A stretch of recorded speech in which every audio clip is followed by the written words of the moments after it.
before we cut any wires or solder or do anything, we want to figure out where we're mounting the Stella 3 Evo unit. So on this bike, I've got it mounted right here, right next to the clutch lever.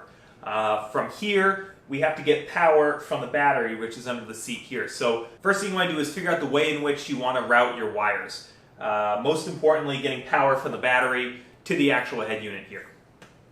So here are the tools that we're using. We're using regular snips, wire crimpers with strippers on the end, construction blade, spaded terminals, dielectric grease, solder, flux, soldering iron, inline fuse with a 3 amp fuse installed, little grippers to help soldering go a little easier, shrink wrap tubing, and zip ties.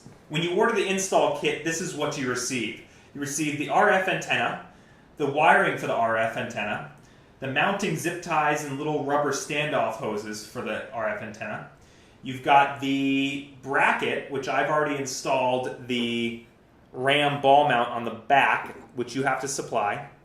Here's your power cord, which you'll have to supplement with some extensions of wire. And you've got your GPS antenna here.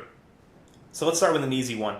I had some random RAM ball mounts, handlebar mounts and various extensions that I was able to use to mount the Stella unit. So this is just a regular handlebar mount with, a 3-inch extension, another random ball mount, and that's really it. I've positioned this on the bar just like that, and we'll use that as a reference point when we're running wires. I've got this pretty tall, that way we have extra wire.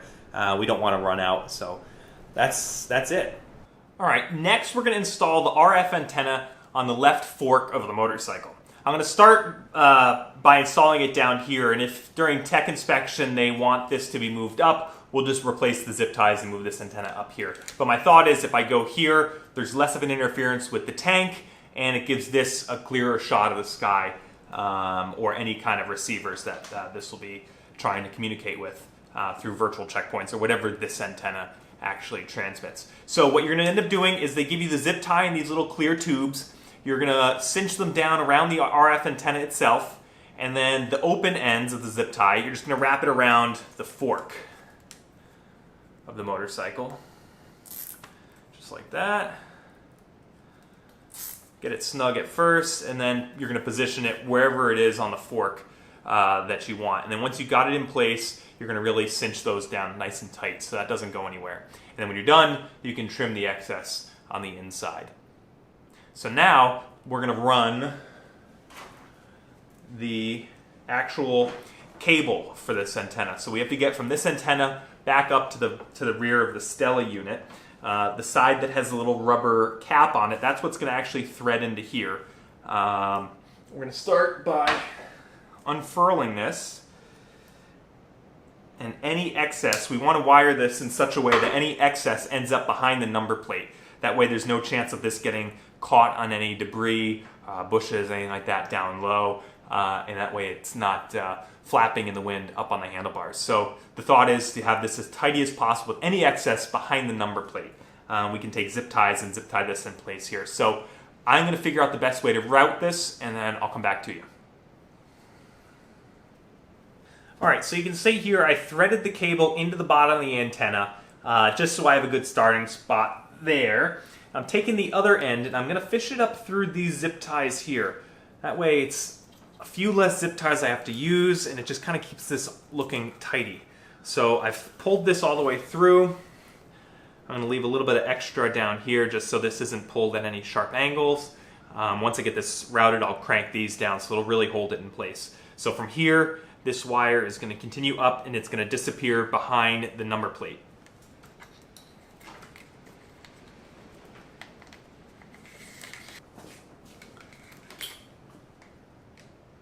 So we've pulled the wire up here. We can clip it into some of the stock wiring routing clips back behind the number plate. Keep that there. And then we've got plenty to make it to the back of the unit when we actually pick that up in Ensenada. So in the meantime, what we'll do is we will just coil this up nice and tidy and zip tie it behind the number plate. Next, we got to work on getting power to the Stella unit. And this is where we're going to have to get into a little bit of soldering and cutting wire lengths and really kind of, this is probably the most difficult part of the install. It's not that bad, but this is the most challenging, I'm sure. So we're going to start by looking at this lead that they gave us here. So it's got a actual fitting on this end. That's what goes into the back of the device. And then on this end, you've got seven different colored wires all contained within this. So what we're going to do is we're going to strip this back and reveal the red and the black. That's the positive and negative. And that's what we're going to run directly to the battery. So we'll get to it. So we got a couple different ways to reveal the red and the black wires here. We can use these crimpers that have the strippers on this end, or we can take a construction blade and very gingerly roll around the side here. We're going to try these first. Going to make sure these are kind of loose so we don't strip away more than just the sheathing. So start on just the end just to make sure we don't take off too much. Perfect. So as you can see, it popped off the sheathing here and revealed the wires underneath, but we need more than that to solder, so we're going to go back a little bit further. And there we go. We reveal the wires underneath. The only ones we're concerned with are the red and black, or red and gray in this case here. So we got red going to our positive side of the battery, and gray going to either the negative side of the battery or grounding it out somewhere on the frame. We're just going to go straight to the battery. In order to simplify this and kind of clean it up a little bit, what we're going to do is take some heat shrink tubing, slide it over this, so we are only dealing with the red and the gray. That way it's a little bit cleaner to work with. So we got to find a shrink tube that will accommodate all these wires. And might be able to do it with this guy here. Yeah, so this is our size here. So what we're going to do is pull that down, shrink it up, so we're only dealing with those two. And that way the other ones are protected from dust and moisture. So that's wrapped there. Slide the tubing over.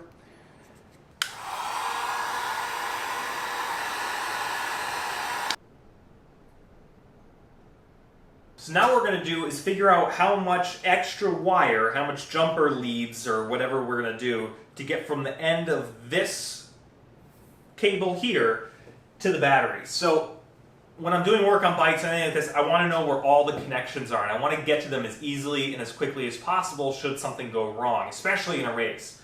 So what I want to do, instead of attaching this here and running this back to under the seat, I don't quite like that. There's not enough to get this all the way to the battery, and if you run it the way I want to run it, it ends up being directly under the tank. And I don't like that, because I don't want to have to take the tank off in order to get to these connections. So what we're going to do is, again, I'm going to zip tie this here so I know I have enough length at the top, and we are going to get this behind the number plate. So when we solder and make these connections, if we need to get to them for whatever reason, all we have to do is unhook the number plate and we'll be able to get right to it. No dealing with getting under the tank and whatnot. So these two primary wires, we got the positive is orange in this case, negative is black. We're going to solder these to the end of this behind here and get these to go to the battery itself. So right now I'm just going to kind of mark out how much wire I need, snip it, solder on some connections, and then figure out the best way to route it. So I basically need to be able to get this wire. This is basically only running from behind the number plate to the battery, so I really should only need 3 feet. That should be plenty. We follow the harness down here, come up here underneath the ECU straight to there. So that should be fine. Okay, so what we're going to do here is a little bit of soldering. So now what we're going to do is strip off some of this sheathing and expose the bare metal underneath. So again, we want to make sure that this is pretty loose. We don't want to dig through the sheathing and start to take away some of the wiring, especially with the one that comes on the harness, because this is a very, very fine wire here. So we wanted to be very careful with that.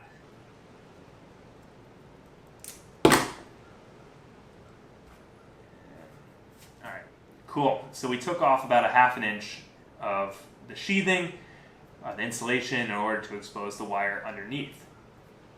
So, since we're working on the positive side first, we'll take our orange primary wire, take off about the same amount, about a 1/2 inch, and expose that. So I'm taking the primary wire, dipping it in flux. You can be kind of liberal with it. And then, since this is such a fine wire, I'm just going to put this on by hand. I'm going to tin the tip here. Just put a little bit of solder on the tip of the soldering iron. This will help it flow into the wire a little bit better. And then I'm just going to kind of twist these around each other a bit. All right, that's as good as that's going to get.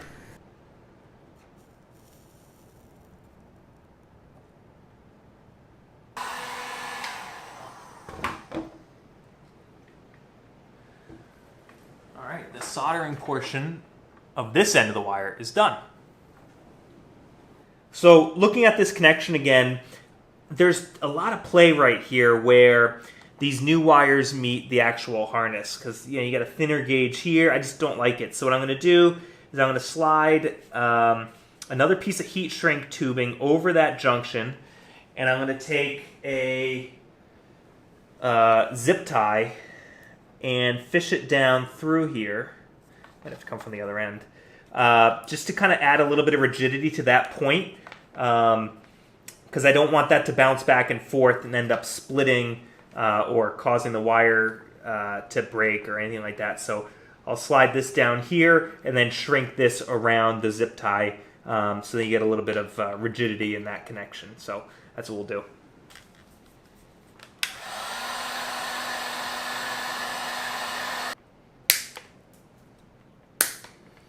Alright, so that's a little bit better. Adds a little more rigidity. So at least we won't have a failure at that joint. As you can see here, we got the power cord coming up from the cradle. Comes down through here. That weak spot I've got zip tied here so that it won't move. It's got the zip tie adding kind of like a backbone to it, but that's zip tied here. Loops around, following the harness down the side of the frame. Comes up in here underneath the ECU. Then it emerges, and we've got one lead going to the negative side of the battery, and then we got one lead going through a 3-amp fuse to the positive side of the battery. Next up, we're going to run the wiring for the GPS antenna. This has to be facing the sky, so that's paramount to this. There's plenty of wiring here, so what I think we're going to end up doing is mounting this to the rear fender of the bike. So you can see for the GPS and GLONASS antenna, I've got it mounted on the back fender. I'm going to replace the plastics before the race. That's why this isn't actually taped down, just held in with electrical tape. But the routing goes like this. You get the wire coming down through here. It goes between the subframe and the fender. I'm going to have to notch out the new fender a little bit. That way it doesn't wear on the wire too much. Behind the side panel, right around here, it pairs up with the positive and negative power cables, and it follows the wiring harness all the way back up to the front of the bike. And I've got it terminated right here along with the extra power cord and the RF antenna. And again, once we get down to Mexico, we will cut these zip ties and actually bring them the last 8 or 9 inches to the unit up here. And that's it. We've got the RF antenna wired up, we've got the power cord wired up, we've got the GPS and GLONASS antenna wired up, and they all run up to, well, at the moment behind the headlight, but we've got enough to get us to the actual cradle. Something you need in order to participate in a score-sanctioned race like the 2019 Baja 1000. Thanks for watching.